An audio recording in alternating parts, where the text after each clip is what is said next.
Malaysia এবং চায়নাতে ওনাকে কিভাবে গ্রহণ করা হয়েছে। আমাদের মালয়েশিয়ান প্রধানমন্ত্রী ওনাকে কি বলেছেন, বন্ধু আমার কি বলেন, মহাজাদু জানে। হ্যাঁ, মহাজাদু জানে।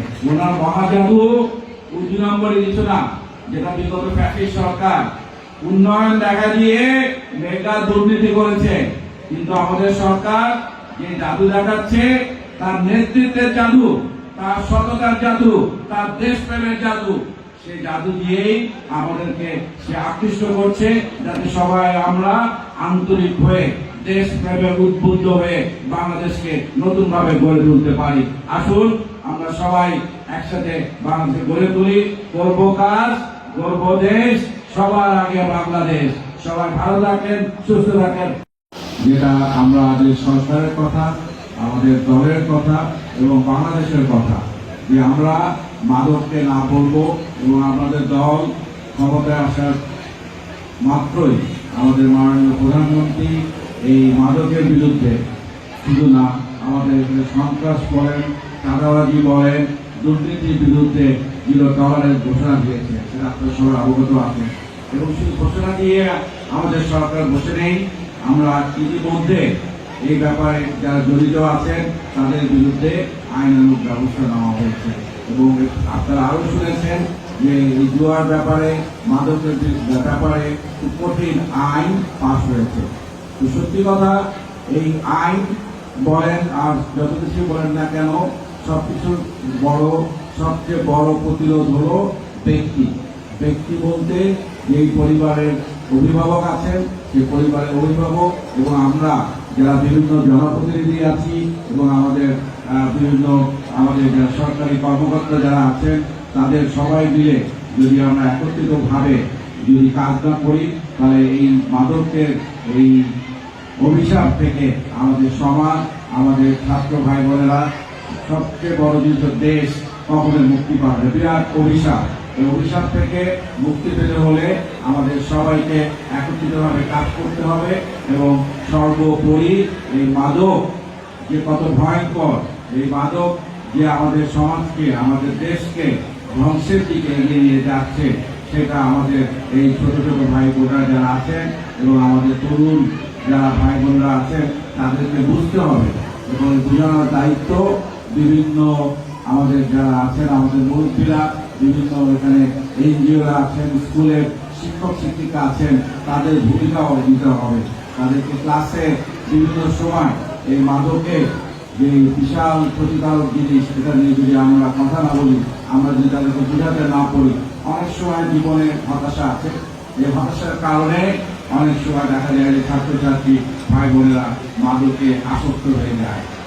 সেটা অনেক দেশে স্বাভাবিক, আমাদের দেশেও হয়ে থাকে। কিন্তু এই অবস্থা থেকে তাকে ফিরে আনার জন্য আমাদের নৈতিক দায়িত্ব আছে। আমরা শুধু তাকে দেখে আমরা বলবো সে মাদক সেবী, তাকে সমাজ থেকে দূরে ফেলে দিব, তাহলে কিন্তু চলবে না। আমাদের দায়িত্ব হবে তাকে বুঝিয়ে তাকে মাদক থেকে আবার ফিরিয়ে আনতে হবে।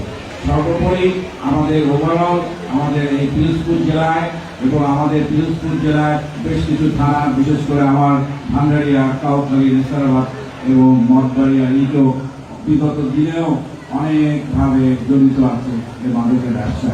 কিন্তু আমি আজকে অনুষ্ঠানে আমাদের এসপি মহোদয়কে ধন্যবাদ জানাচ্ছি। ইতিমধ্যে আপনারা জেনেছেন কাউখালী থানাতে বেশ কিছু গুরুত্বপূর্ণ মাদক ব্যবসায়ীকে ধরা হয়েছে, নেসারাবাদেও মহিলা মাদক ব্যবসায়ীকে ধরা হয়েছে। তো এই ব্যাপারে ওনারা আরো কঠোর হবেন, আমি সেই আশা ব্যক্ত করব।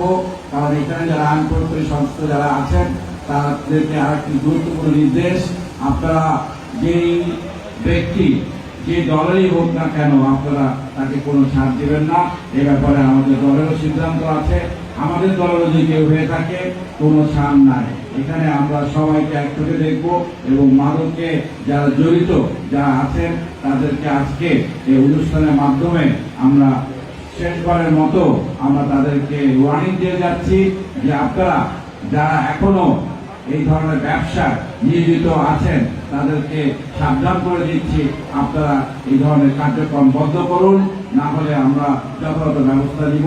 একটু আগে আমাদের এখানে কৃষ্ণ ভাই, এখানে নাসির ভাই আছেন, সিনিয়র সাংবাদিক, আমার ছোট ভাই মাসুদ, সবাই একটি কথা বলে গেছেন যে আজকে আমরা সবাই যখন এক মঞ্চে উপস্থিত হয়েছি, সেখানে এই পিরোজপুর জেলাকে মাদক মুক্ত করতে কোনো ব্যাপারই না। আমরা যদি আজকে থেকে সবাই সত্যিকার অর্থে মনে প্রাণে যদি চাই এই পিরোজপুরকে মাদক মুক্ত করব, এটা প্রশাসনের সাহায্য নিয়ে, আইন শৃঙ্খলা বাহিনীর সাহায্য নিয়ে করলে এটা জাস্ট কয়েক সপ্তাহ কাজ, বড় কোনো কাজ না। আমি জানি যে কোন ভাই কোন বোন এই মাদক ব্যবসা করে যাচ্ছে, কিন্তু সে আমারই আত্মীয় স্বজন, অথবা তার কাছ থেকে আমি ব্যক্তিগতভাবে অথবা যারা আছেন অথবা প্রশাসন সুবিধা নিচ্ছে, যার ফলে এই ব্যবসা চলে যাচ্ছে বছর পর বছর ধরে। এটা প্রতিরোধ হচ্ছে না, থামানো হচ্ছে না। তাই আসুন দেশের স্বার্থে এবং আমাদের এই যুব সমাজকে সঠিক পথে ফিরিয়ে আনার জন্য, এবং যুবকরাই আমাদের দেশের সামনের ভবিষ্যৎ, তাদেরকে সুপথে নিয়ে আসার জন্য এবং আমাদের এই পিরোজপুর শহরকে বরিশাল বিভাগের মধ্যে সবার আগে মাদক মুক্ত করার জন্য আসুন আমরা মাদককে না বলি, এবং আমরা সবাই আমাদের মাননীয় প্রধানমন্ত্রী যেভাবে দেশের জন্য রাত দিন পরিশ্রম করছেন, উনি সপ্তাহে, আমাদের ছুটি নেই, ওনার যেমন ছুটি নেই, আমাদের সপ্তাহে 7 দিন কাজ করতে হচ্ছে দেশের জন্য। কারণ বিগত 17-18 বছর দেশের কোন রকম উন্নয়নমূলক কাজ হয় নাই, দেশটা চলে গেছে হরিলুটের জায়গায়, প্রতিটি জায়গায় ছিল দুর্নীতি। তো এই আবর্জনা পরিষ্কার করার জন্য উনি রাত দিন কাজ করে যাচ্ছেন, এবং এই বিগত 4 মাসে বাংলাদেশের বিভিন্ন ধরনের পরিবর্তন আপনারা লক্ষ্য করেছেন, এবং বিশেষ করে আমাদের এই ছাত্র ভাই বোনরা যারা আছেন, তোমাদের স্কুলে টিফিন থেকে শুরু করে সামনে প্রাইমারি স্কুলে ব্যাগ দেওয়া হবে, তারপর ড্রেস দেওয়া হবে। আমরা যে এই ছাত্রছাত্রীর ব্যাপারে কতটা আন্তরিক, এবং ওভারঅল কৃষক ভাই থেকে শুরু করে আমাদের মা বোনদের ফ্যামিলি কার্ড, প্রতিটি জিনিস ধাপে ধাপে আসছে।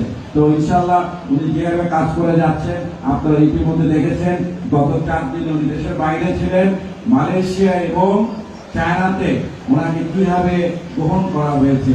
আমাদের মালয়েশিয়ান প্রধানমন্ত্রী ওনাকে কি বলেছেন, বন্ধু আমার, কি বলেন, মহাজাদু জানে। হ্যাঁ, মহাজাদু জানে। ওনার মহাজাদু 2 নম্বরে দিত না, যেটা বিগত ফ্যাসিস্ট সরকার উন্নয়ন দেখা দিয়ে মেগা দুর্নীতি করেছে। কিন্তু আমাদের সরকার যে জাদু দেখাচ্ছে, তার নেতৃত্বের জাদু, তার সততার জাদু, তার দেশপ্রেমের জাদু, সেই জাদু দিয়েই আমাদেরকে সে আকৃষ্ট করছে, যাতে সবাই আমরা আন্তরিক হয়ে দেশ প্রেমে উদ্বুদ্ধ হয়ে বাংলাদেশকে নতুন ভাবে গড়ে তুলতে পারি। আসুন আমরা সবাই একসাথে বাংলাদেশ গড়ে তুলি, করব কাজ, গর্ব দেশ, সবার আগে বাংলাদেশ।